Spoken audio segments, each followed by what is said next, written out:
오늘은 참된 가치는 오래될수록 높아진다. 참된 가치는 오래될수록 높아진다 라는 제목으로 하나님 말씀을 증거하도록 하겠습니다. 혹시 여러분 디스트로이 진이라고 아십니까? 몰라요? 네, 이건 이제 찢어진 청바지. 예, 찢어진 청바지. 저 때는 이 찢어진 청바지가 유행했어서 일부러 멀쩡한 청바지를 찍기도 했었는데 요즘은 아예 이렇게 찢어져서 나옵니다. 멋있게. 그래서 몇 년 전에 일본에서 있었던 일입니다.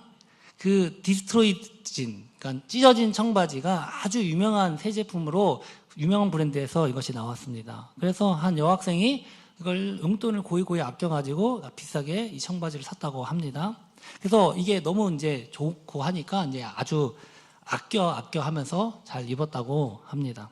그런데 어느 날 집에 돌아와 봤는데 이 청바지가 다 수선이 되어 있는 거예요. 그래서 이걸 보고 아니 누가 이걸 이렇게 했어?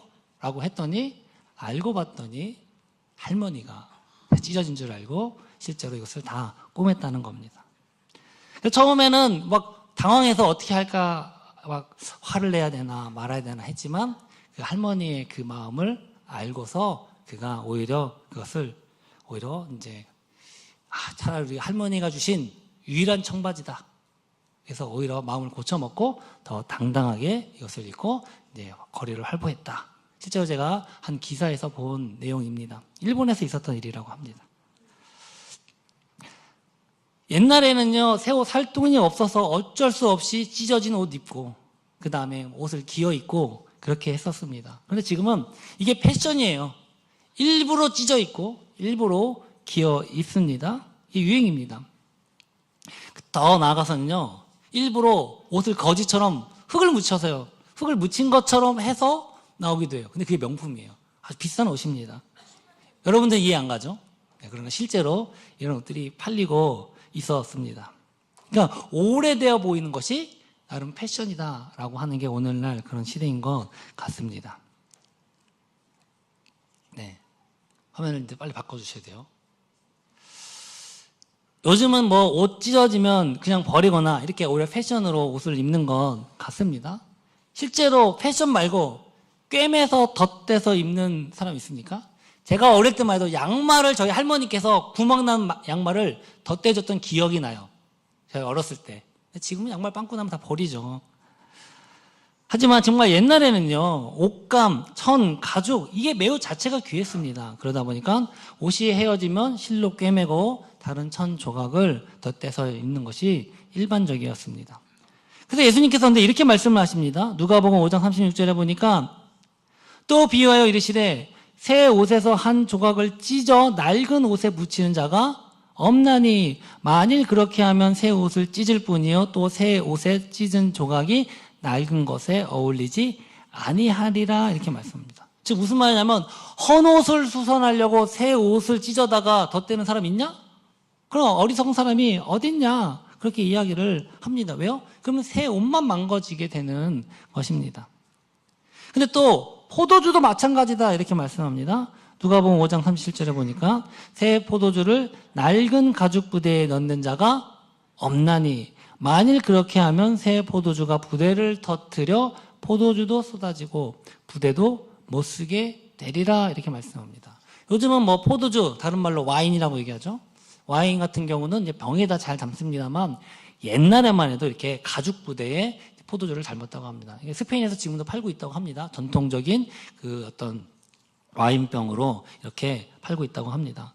근데 이게 가죽 부대를 담아 넣는 이유가 또 하나 있어요. 뭐냐면 이게 포도주는 포도를 밟아서 그 포도주를 낸 다음에 잘 담은 다음에 오랫동안 숙성을 시켜야 됩니다. 그래야 포도주가 됩니다. 근데 이게 숙성이 되면 발효가 되면 알코올이랑 탄산이 발생하게 돼요.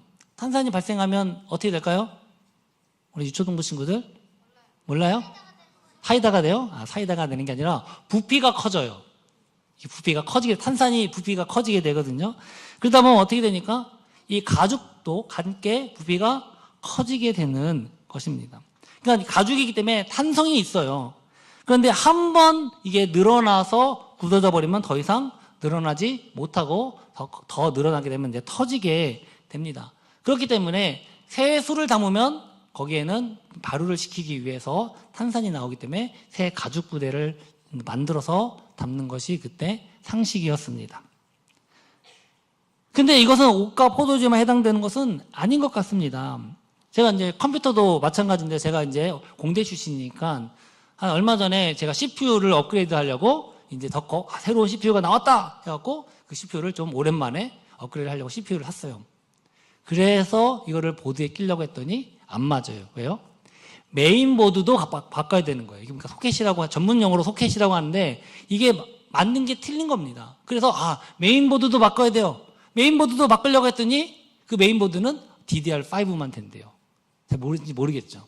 아무튼 그래서 메인보드도 바꾸고 소켓 CPU도 바꾸고 메모리까지 바꿔서 다 바꾸게 되면, 왜냐하면 그렇지 않으면 호환이 안 되는 것입니다. 그래서 싹 다 결국은 새 것으로 바꿔서 이제 본의 아니게 새로운 컴퓨터를 장만하게 되는 경험이 있었습니다. 예수님은 뭐라고 말씀하십니까? 새 포도주는 새 부대에 넣어야 할 것이니라 이렇게 말씀하고 있습니다. 왜요? 새 것은 새 것끼리 새로운 방식에 맞게 사용되어야만 원래 그 성능을 발휘할 수 있기 때문이다라는 것입니다. 그건요, 기업도 마찬가지인 것 같아요. 과거에는 뛰어난 기술 하나만 있어도 성공할 수 있었습니다. 요즘은 그렇습니까? 아니요. 기술 가지고 있어도 망하는 기업들이 굉장히 많이 있습니다. 왜냐? 기술과 더불어 요구되는 것이 있는데 그건 변화, 좀 다른 말로 하면 혁신, 이노베이션 이런 말을 씁니다. 왜냐하면요, 기술을 가지고 있어도 그것을 새로운 비즈니스 모델 혹은 가치를 창출하지 못하면 결국 도태되고 마는 것입니다. 그래서 기술을 사용하는 것을 넘어서 그 기술을 통해서 그 당시에 사회, 문화까지도 바꿔버리는 일들을 우리가 뭐라고 합니까? 혁신이다라고 합니다. 그래서 그림에 보면 처음 우리 이 시대, 우리가 삼성 휴대폰 얘기하지만 스마트폰 시대로 바꿔버린 사람이 누굽니까? 네, 애플의 바로 이 스티브 잡스. 지금은 이제 고인이 됐지만 굉장히 처음 이 아이폰이 나올 때 전 세계적으로 큰 나의 충격이자 새로운 시대를 열었던 바로 그런 기업이 바로 애플이었고 스티브 잡스였습니다. 지금은 또 그렇지 못한 것 같아요. 그러면 세상은 이렇게 빠르게 돌아가는데 교회는 어떻습니까? 교회도 예외는 아니다라는 것입니다. 솔직히 말씀드리면 세상에서 변화가 가장 둔감한 곳이 어디냐라고 하면 제가 볼 땐 교회인 것 같아요. 교회의 존재 이유, 우리 초등부 친구들, 교회가 왜 있습니까? 교회가 하는 역할이 뭡니까? 하나님을 어떻게 해요? 하나님을 잘 어떻게 하나님을 잘 전하는 거. 이게 교회의 역할이에요. 여러분의 신앙생활만 좋은 것이 아니라 하나님을 잘 전하는 것. 다른 말로 복음 전파하는 것이 교회의 역할입니다. 복음의 번자는 변하지 않아요. 복음 자체는 언제나 진리입니다.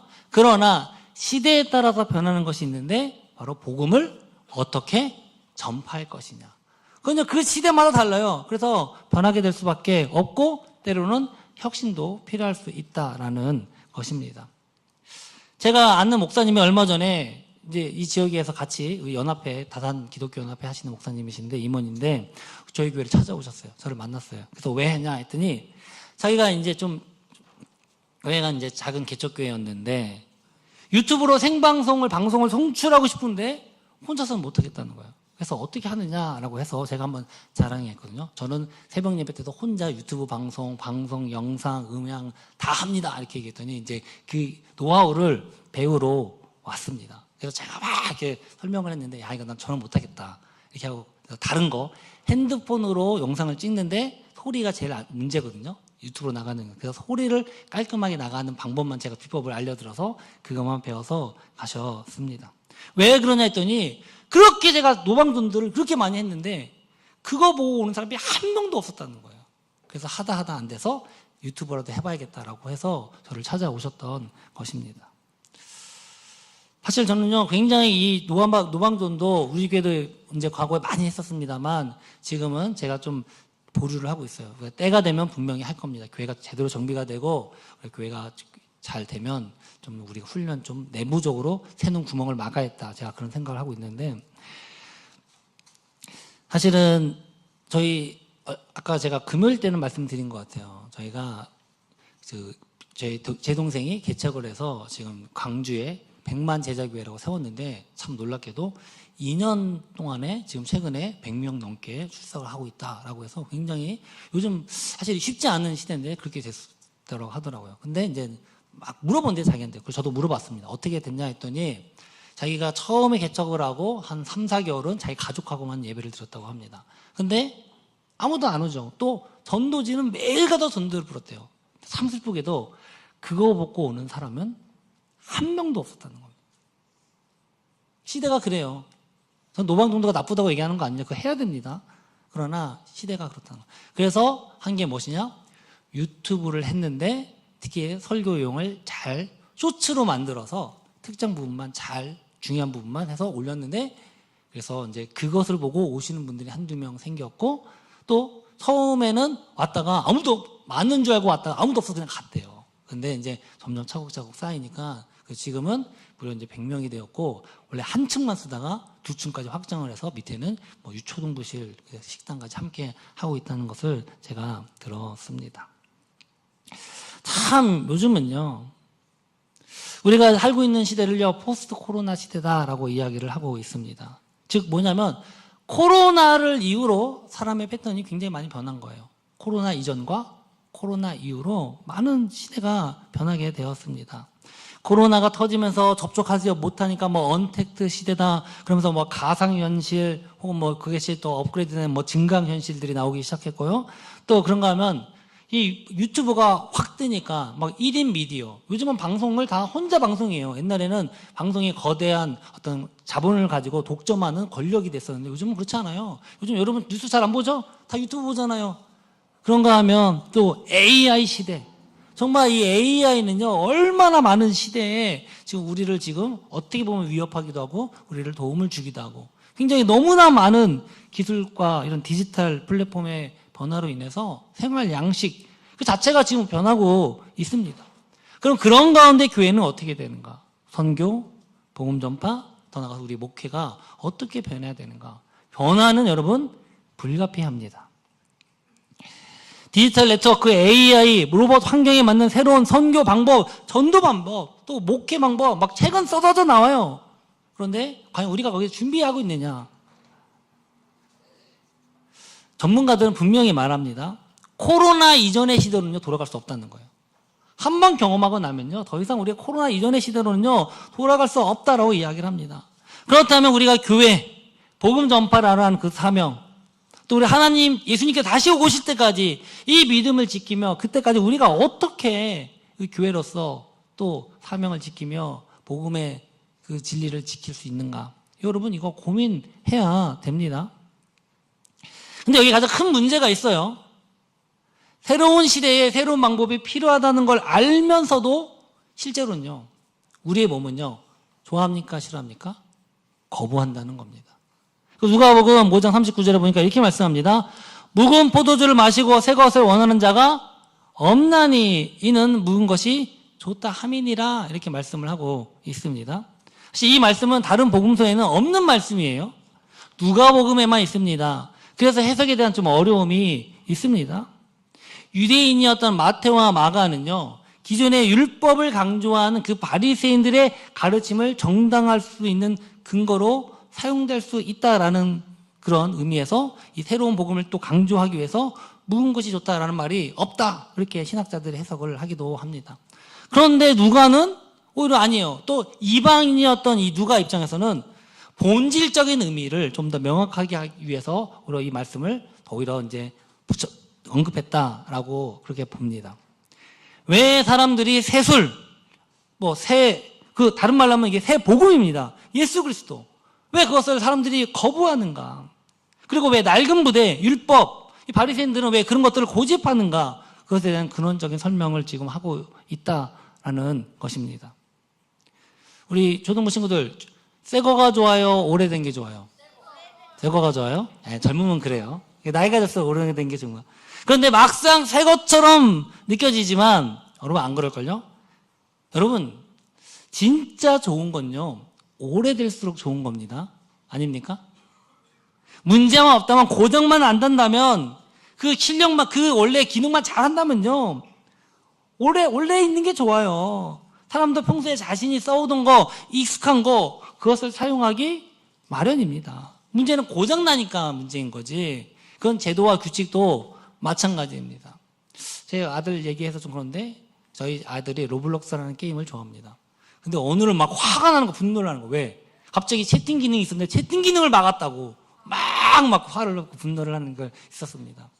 이게 사실은 채팅이 원래는 좋은 기능으로 했지만 이제 아이들 사이에서 특히 어른들이 이 채팅을 이용해서 아이들을 뭐 아이템을 뭐 속인다든가 이런 범죄와 유혹 연루될 수 있다고 해서 채팅을 막았거든요.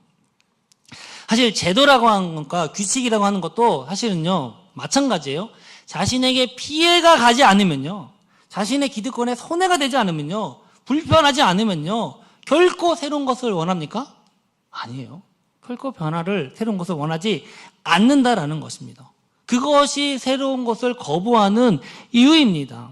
새 포도주인데도 묵은 것이 좋다라고 하면서 심지어 낡은 가죽 부대를 사용하는 그 비유를 예수님께서 말씀하시면서 복음을 율법으로 판단하는 그 바리새인들을 비판하고 있다라고 지금 이 누가복음에서 그것을 언급하고 있다라고 많은 학자들이 이야기를 하고 있습니다.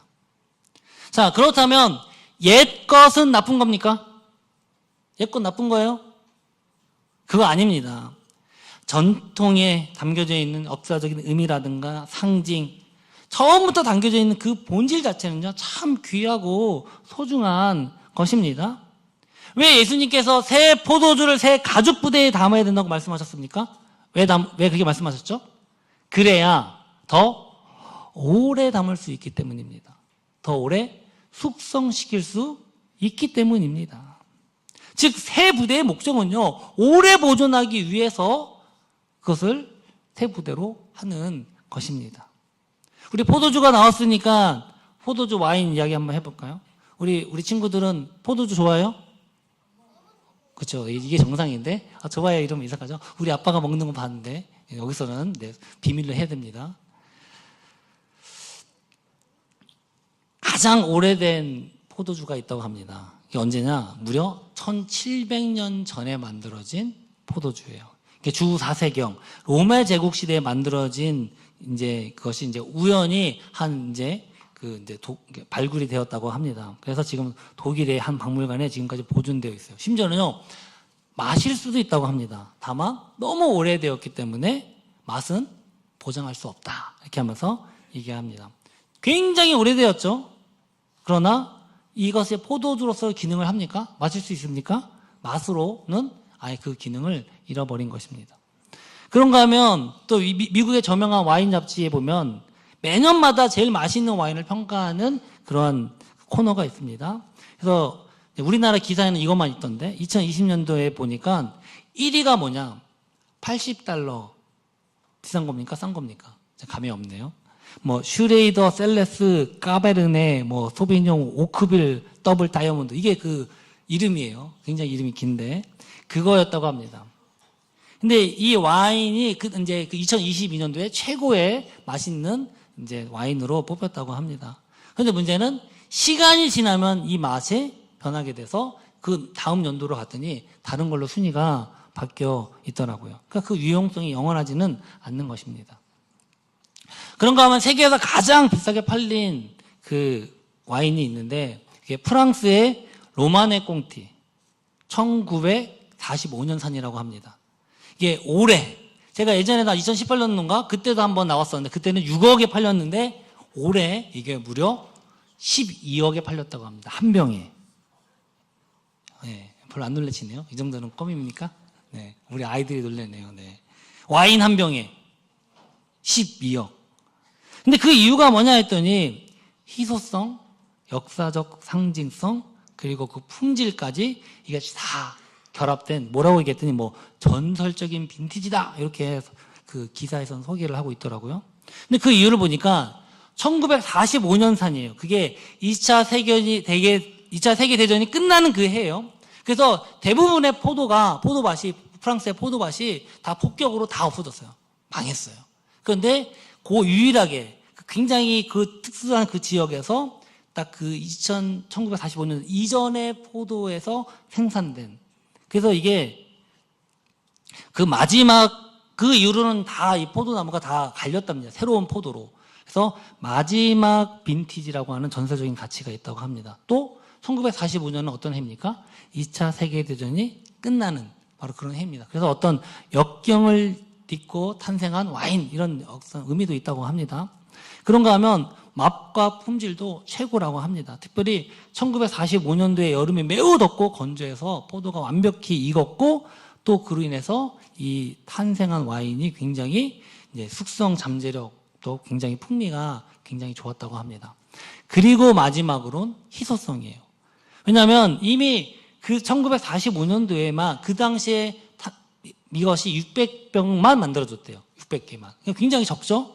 그리고 지금 다 대부분 그 와인이 없어졌어요. 남아있는 게 거의 없습니다. 그러다 보니까 맛과 품질, 역사와 전통, 그리고 희소성까지 이 세 개가 균형이 되니까 어떻게 됩니까? 가치가 천정부지로 올라가더라라는 것입니다. 예수님께서 오늘 본문을 보면요, 무조건 옛것을 버리고 새것만 주장하지 않습니다. 더 나아가서 옛것이 다 좋다라고 말씀하지 않습니다. 예수님은요, 우리가 옛것이라 여기는 그 율법을 폐하러 오신 분이 아니라 완성하신 분이다, 이렇게 말씀합니다. 마태복음 5장 17절 함께 읽어볼까요? 내가 율법이나 선지자를 폐하러 온 줄로 생각하지 말라. 폐하러 온 것이 아니요, 어떻게 해요? 완전하게 하려 함이라. 아멘. 예수님은요, 옛것, 본래 그 의미, 그 오리지널, 그것을 회복시키기 위해서 새로운 방법을 지금 채택하신 거예요. 율법이 아니라 율법을 그 본질의 의미를 살리기 위해서 복음이라는 방법으로 새롭게 그것을 본질을 회복시킨 것입니다. 그렇기 때문에 이 말씀을 오늘 우리에게 적용한다면 정말 이 급변하는 시대에 우리는요, 균형 잡힌 자세가 필요합니다. 첫 번째는요, 우리 새로운 세대에는 어떻게 하면 기존의 전통적 가치를 잘 보존할 수 있을까? 이거 정말 많이 연구해야 됩니다. 너무 빠르게 변하고 있는데 거기에 무조건 쫓아가서도 안 됩니다. 그런가 하면 우리 기성세대는요, 어떻게 하면 이 본질을 잘 지키면서도 새로운 방식을 잘 적용할 수 있을까? 이걸요, 우리가 고민해야 된다는 것입니다. 이건 서로 싸울 게 아니에요. 대립되는 게 아닙니다. 이것은 조화를 이루어야 된다라는 것입니다. 그래서 이러한 정신으로 우리가 정성을 다해 드리는 예배가 있어요. 그게 뭡니까? 오늘 함께 드리는 이 연합예배입니다. 전세대 연합예배. 여러분, 요즘은 많이 유행하더라고요. 정말 여기저기서도 이 연합예배 드리는 교회를 제가 많이 봤는데 저는 되게 자랑스럽게 자랑합니다. 우리 언제부터 연합예배 드렸습니까? 전세대 연합예배? 주일 내에 그것도? 기억 안 나시죠? 제가 확인해 봤더니 2017년도부터 연합예배를 드렸더라고요. 그때는 거의 연합예배 드리던 교회가 별로 없을 때예요. 그것도 주일날 전세대. 어떻게 보면 우리가 원조 아닙니까? 여러분 정말 자랑스럽게 생각하셔도 됩니다. 할렐루야. 별로 그렇게 반응이 없으시네요. 근데 단순히 그냥 한 자리 이벤트성으로만 드리는 예배 아닙니다. 굉장히 저는 신학적인 의미가 여기 담겨 있어야 되고 그렇게 해야 된다고 생각합니다. 성경 10편 78편 뭐라고 말씀합니까? 이는 우리가 들어서 아는 바요, 우리의 조상들이 우리에게 전한 바라. 우리가 이를 그들의 자손에게 숨기지 아니하고 여호와의 영예와 그의 능력과 그가 행하신 기이한 사적을 후대에 전하리로다. 이 신앙이, 우리가 받은 그 은혜가요, 우리 후대에게 전해줘야 됩니다. 그리고 우리 부모님이 받았던 은혜, 그 신앙이 우리 자녀들에게 전수가 돼야 돼요. 근데 전수가 안 돼요. 이게 너무 분열가 돼 있습니다. 유초등부, 이거 제가 조심스러운데, 여러분의 자녀의 신앙을 너무 교육자들에게만 의지하지 마십시오. 여러분의 자녀잖아요. 또 여러분의 가정 안에 신앙이 있잖아요. 그거 여러분들도 분명히 전수해야 됩니다. 함께 예배해야 됩니다. 이게 하나님의 뜻이에요. 그래서 우리가 연합 예배를 함께 드리는 겁니다. 그 목적이 무엇이냐? 첫 번째는요, 이 신앙의 계승이에요. 그냥 이벤트로 한번 예배 드렸다가 끝이 아니라 어떻게 하면 우리가 받았던 그 신앙의 본질을 우리 자녀에게 함께 할 수 있을까? 여러분, 저는요, 우리 연합 예배 하잖아요. 혹은 이제 가끔 우리 아이들이 수요 예배나 금요일 때 예배 드리러 오면 제가 반드시 묻습니다. 아빠 설교 잘 들었니? 네. 그러면 어떤 이야기를 했니? 너가 궁금한 게 뭐니? 항상 이렇게 물어봅니다. 예전에만 해도 유초등부 따로, 작년부 따로 예배 드리니까 집에 가서 대화할 게 없어요. 야, 오늘 말씀 들었니? 네. 끝. 뭐 설교했는지 모르니까 부모님들이. 그냥 가서, 야, 오늘 목사님 설교 들었는데, 함께 들었는데, 어땠니? 궁금한 거 뭐니? 뭐가 기억남니? 꼭 한번 얘기해 보시길 주의 이름으로 소망합니다. 그래서 그 신앙이 함께 연결되고 전수가 돼야 돼요. 같은 말씀을 듣고 같이 생각하는 게 이거 얼마나 기쁜 일 아닙니까? 두 번째는요, 세대 간의 소통이에요. 가장 많은 문제가 소통이 없어요. 그렇기 때문에 이것을 통해서 우리 아이들이 저런 찬양했구나, 저런 거 배웠구나, 저런 율동도 하는구나 라고 하면서 아이들도 보고 함께 소통하는 것입니다. 사랑하는 성도 여러분, 정말 이 같은 예배를 통해서 예전에는요, 정말 왜 아이들이 어른 예배 드립니까? 예배 방해됩니다. 그런 얘기들이 있었습니다. 그러나 지금 정말 다행스럽게도 지금 우리 교회에서는 연합 예배 드린다고 우리 장로님도 해서 우리 어르신분들이 한 명도 불평하는 분이 없더라고요. 처음엔 있었어요. 아니 왜 아이들을 같이 드려, 방해돼. 그리고 또 우리 아이들도 얼마나 조용합니까? 할렐루야. 여기 유치부부터 유초등부 다 있어요. 예배 방해됩니까? 안 되잖아요. 처음에는 어수선했어요. 근데 지금은 함께 이렇게 이 긴 시간을 설교하고 있습니다. 듣고 있습니다. 할렐루야. 여러분, 세대 간의 다툼은요, 판단하고 정지하기 때문에 그런 거예요. 여러분, 이해하고 받아주십시오. 소통이 되면 이해가 돼요. 근데 소통이 안 되니까 이해가 안 되는 거예요. 요즘 젊은 것들 이해가 안 돼. 그럼 죽었다 깨도 이해 못 해요. 보고, 대화해보고, 이야기하다 보면 소통이 되고, 그 가운데서 신앙도 함께 나누게 되고, 함께 공유되는 줄 믿습니다. 특별히 우리 또 젊은 세대들은요, 우리 부모님 세대들의 그 신앙, 기도 위에 세워진 그 신앙, 또 여러 가지 그 어려운 가운데서도 그 주어지는 그 은혜를 붙잡는 그 신앙 결코 무시하면 안 됩니다. 모든 신앙은요, 바로 그러한 기도와 수고와 헌신 위에 세워지는 줄 믿습니다. 그 때문에 우리 젊은 세대들이 받는 이 모든 누리는 복과 은혜는요, 지금 이미 이제 기도하신 기성세대, 우리 어르신들의 기도와 노력과 수고의 헌신으로 세워지는 줄 믿습니다. 마지막은 뭐냐? 연합의 목적이에요. 함께 예배를 드리는데 원수가 되고 서로 싸우고 얼굴 붉힌다. 그 의미가 없습니다. 시편 143편 이렇게 말씀합니다. 보라, 형제가 연합하여 동거하며 어찌 그리 선하냐. 거기서 여호와께서 복을 명령하셨나니 곧 영생이로다. 연합을 통해서 하나님께서 복을 명령하시고 영생이 나온다, 이렇게 말씀을 하고 있습니다.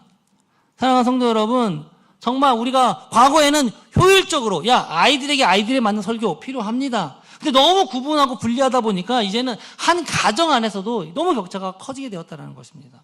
그러나 여러분, 성령의 역사는요, 나이와 세대를 초월합니다. 사도행전 2장 17절에 보니까 하나님이 함께 읽어보겠습니다. 하나님이 말씀하시기를 말세에 내가 내 영을 모든 육체에게 부어주리니 너희 자녀들은 예언할 것이요 너희 젊은이들은 환상을 보고 너희 늙은이들은 꿈을 꾸리라. 여러분, 이게 다 다른 게 아닙니다. 신학적으로는요, 예언을 하고 환상을 보고 꿈을 꾸는 건요, 지금 같은 걸 이야기하고 있는 겁니다. 무슨 말입니까? 바로 성령의 능력 안에서 모든 세대들이 같은 일을 하고 함께 같은 것을 바라보며 함께 역사하고 일한다라고 지금 말씀하고 있는 것입니다. 어디서요? 한 성령 안에서.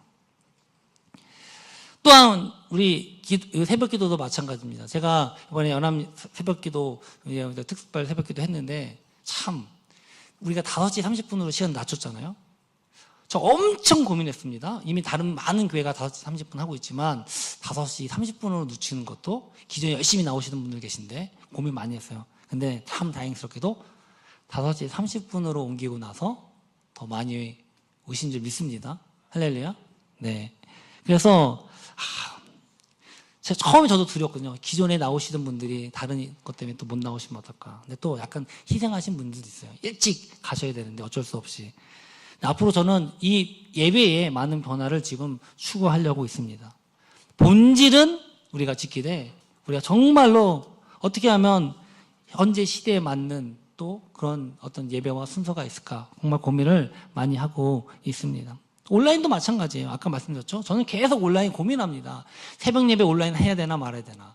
새벽 예배 온라인을 하고 안 하고 제가 준비하는 시간이 무려 대여섯 배의 시간이 차이가 납니다. 그럼에도 불구하고 오히려 더 본질은 지키되 이것을 더 많은 사람들에게 선포할 수 있는 더 믿음의 방법을 사용해보자. 그래서 지금 새벽 예배 온라인까지 하고 있는데 이것도 여러분 정말 제가 고민을 하고 있습니다. 여러분 함께 동참해 주시면 참 감사하겠습니다. 마지막으로는요. 아직은 지금 준비만 하고 있습니다. 전자교적 시스템. 굉장히 제가 지금 되게 오랫동안 살펴보고 몇몇 분들하고 이것을 좀 대화를 했는데 어렵더라고요. 많은 부분에서 큰 변화가 옵니다. 그러나 예전에 다 손으로 하고 하면 좋았지만 아니요. 이제는 어느 정도 우리가 방법론 쪽에서는 변화가 필요합니다. 그래서 어떻게 하면 좀 더 여러분들에게 다가오고 효율적으로 관리하면서도 이 양육하는 데 있어서 효과적으로 할 수 있을까? 그래서 솔직히 말씀드리면 이 변화가 여러분들에게 어려울 수도 있을 것 같아요. 디지털 기기 우리가 다 신청을 지금 QR로 받고 있는데 이건요 우리가 다 그 히스토리를 남기기 위해서 하는 것입니다. 그러나 이런 것도 좀 불편하다 어렵다라고 하지만 여러분 이건 단순히 편하게 하고자 하는 것이 아니라 앞으로 미래를 위해서 우리가 준비하는 작업인 줄 믿습니다. 그래서 여러분 꼭 함께 동참해 주시고 또 이것을 위해 기도해 주셔야 합니다. 그래서 우리가 오늘도 얘기했지만 사명자 신청하는 것입니다. 이분들에게 특별히 이러한 교육 시스템, 특히 이런 변화의 시스템, 그다음에 교인 교적 시스템, 더 나가서 영적으로 무정할 수 있는 것들을 지금 커리큘럼을 하고 있습니다. 그래서 여러분들이 꼭 사명자 신청해 주시고 우리 교회를 좀 기초를 같이 함께 세워 나갔으면 참 좋겠습니다. 그리고 우리 이제 말씀을 마치려고 합니다. 예수 그리스도께서 우리가 새롭게 된 건요 한순간을 위한 것이 아닙니다. 여러분 우리가 그리스도 안에서 새로운 피조물이 된 건 무엇 때문입니까? 여러분 영혼을 위한 겁니다.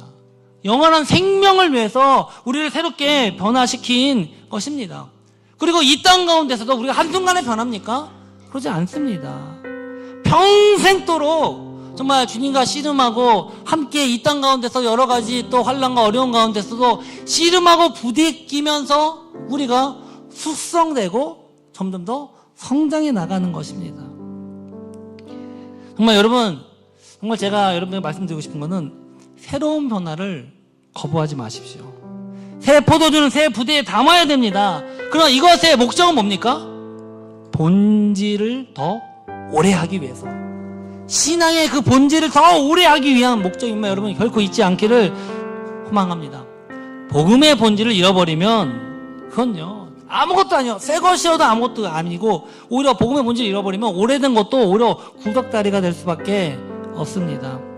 사랑하는 성도 여러분, 정말 우리 복음의 본질을 신앙의 본질을 더 붙들고 그러면서도 이 세대와 미래의 세대를 위해 살리는 그런 교회가 되기를 주의 이름으로 소망합니다. 사랑하는 성도 여러분, 이 은혜와 복이 저와 여러분과 가정과 교회 안에 함께하길 우리 주의 이름으로 축원합니다. 우리 함께 일어나서 우리 찬송가 559장 우리 사철의 봄바람 불어있고 우리 찬양하며 결단하겠습니다.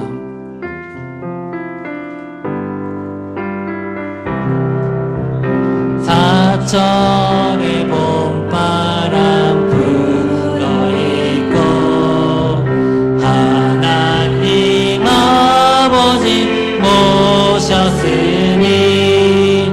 기쁨의 반석도 든든하다 우리 집 즐거운 동산이라 고마워라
정말 빠르게 변하는 이 세상 가운데 우리가 변화를 두려워하기보다는 먼저 그 복음의 본질을 잃지 않고 하나님의 나라의 진리를 수호하며 그 복음의 전파 사명을 감당하며 특별히 미래 세대를 위해 준비하는 그런 교회가 되게 하여 주시옵소서. 그런 사역자들, 그런 사명자들이 일어나게 하여 주시고 그런 우리 믿음의 일꾼들, 우리 모든 당회와 교회와 모든 것들이 합력하여서 이것을 이루게 하여 주시옵소서. 우리 고백하면서 주여 한번 부르짖고 기도하면 나아갑니다. 주여, 할렐루야. 고맙고 하신 아버지 하나님 감사합니다. 오늘도 우리가 주 앞에 나와서 함께 기도합니다. 새 예수는 새 부대에 담으라. 그것은 모든 것이 새 것이 좋다라고 말씀하신 것이 아니라 더 오래 남기 위해서, 더 오래 숙성하기 위해서 그 본질을 잃지 않기 위해서 우리에게 하시는 지혜의 말씀입니다. 아버지 하나님, 정말로 빠른 시대에 너무나도 많은 변화가 있지만 우리가 하나님의 말씀에, 복음의 그 본질이 어떻게 이 빠른 변화의 시대 가운데 그 본질을 지키면서도 낙오되지 않고 나태하지 않으면서 특별히 이 빠른 시대에 적응하고 있는 미래 세대를 위해서 이 복음이 어떻게 전달되며 전파되어질 수 있을까? 어떻게 우리 교회가 정말 잘 양육되어지고 정말 우리가 정말 새로운 새술과 새 포도주 그 안에서 하나님의 본질을 지키며 그 맛과 풍미를 지키며 나아갈 수 있을까? 그것을 고민하며 나아가게 하여 주시옵소서. 우리 옆에 나아갑니다. 특별히 이것 시간 우리 교육부를 위해 기도하여 주시고 또 우리 당일을 위해 기도하시고 아버지 하나님, 주님께서 우리 그것들 인도하여 주시 믿습니다. 함께 하시고 인도하여 주시고 하나님 주님 감사합니다. 오늘도 우리가 주 앞에 나와서 기도합니다. 아버지 하나님, 우리가 어버이 주일로 온 세대가 함께 예배를 드렸습니다. 우리가 부모를 모시고 공경하는 거, 우리가 자녀를 사랑하는 거, 그것도 바로 신앙 안에서, 믿음 안에서, 하나님이 주신 그 말씀 안에서 이루어질 때 참된 가정과 참된 사랑과 은혜가 이루어지는 것입니다. 아버지 하나님, 정말 이 시대가 많은 변화 속에서 세대 간의 갈등과 지역 간의 갈등과 남녀 간의 갈등이 있지만 우리 교회는, 하나님의 교회는 우리 것이 하나가 되길 소망합니다. 이 세상의 빠른 변화 가운데서도 복음의 본질, 하나님 말씀의 본질을 잃지 않으면서도 이 시대를 향한 고민들, 함께 나아가는 그런 고민들 가운데 우리가 주신 사명 감당하게 하시고 우리 교회가 세대와 성별과 나이와 지역과 정치를 뛰어넘는 하나님의 본질 가운데, 말씀 가운데 하나가 되게 하여 주시옵소서. 우리가 연합됩니다. 주님 인도하시고 역사하시고 또한 우리가 예배 후에 정말 귀한 식탁을 함께 나누고 또 우리가 공동체로서 나아갑니다. 정말 그 가운데 정말 연합됨을, 하나가 됨을 경험하게 하시고 하나님의 사랑과 은혜가 충만하게 하여 주시옵소서. 특별히 그래서 준비하는 손길들이 있습니다.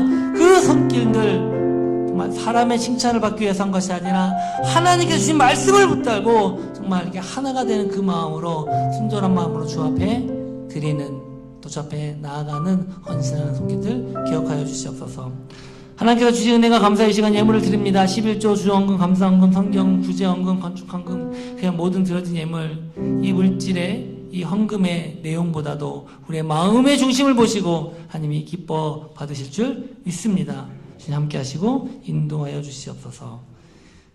지금은 우리 주 예수 그리스도의 은혜와 하나님의 사랑과 성령의 교통하심이 빠르게 변화하는 이 세상 가운데 변화를 두려워하기보다는 그리스도의 복음의 본질을 더 붙잡고 하나님 나라의 진리를 수호하고 그 복음 전파의 사명, 또 미래 세대를 위해 준비하기를 결단하는 이곳에 예배하는 모든 성도들과 영상으로 참여하는 모든 이들 가운데 지금으로부터 영원히 함께 있을지어다. 아멘.